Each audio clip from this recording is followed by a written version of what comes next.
En dan is het klinkende klerenjest en dan ruimt het stevig en dan waait het stevig. En dan horen we dat weer te waar ik het weekend. En het roegen waar. Want laten we vooropstellen, het waait bij hut ontstwarmig betiden. En begint takemieke komen ze op winterse buien. Maar eerst even naar joen en vannacht. Het ruimt joen nog stevig. Vannacht ik uit een trogruin. Temperaturen, ja, zo'n 6 rond 8 graden. En de wind zwak of matig en die komt uit westelijke richtingen. Maar die wind zal letter vannacht in het kust- en waaigebied aanhelden onkrachtig. En dan morgen.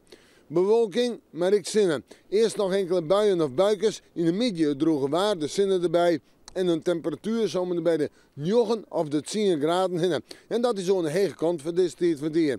De wind is matig rond vrij krachtig, komt uit het westen en ziet het letterpas het zuiden en zuidwesten op. En morgen is het nog droog, morgen de nacht van het grootste pad ik en dan op naar het vooruitzicht.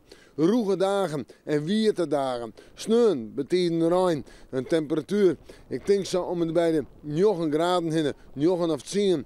En een stormige wind en dan terug naar sneeuw. Betekent rein. En ik kom eens op stormig waar of storm. En nog altijd uit het zuidwesten en het westen mooi. En dan zetten we terug naar Manje, 4 december. Rein, in de joentijd in de nacht de eerste winterse buien. En de temperatuur gaat dan weer om, richting 6 of 7 graden. Dus wordt het ik kouder, maar het waait nog altijd een hut. Ik op Manje. En tiezen een aantal winterse buien, denk ik. En we moeten morgen maar weer even in het waarsjen.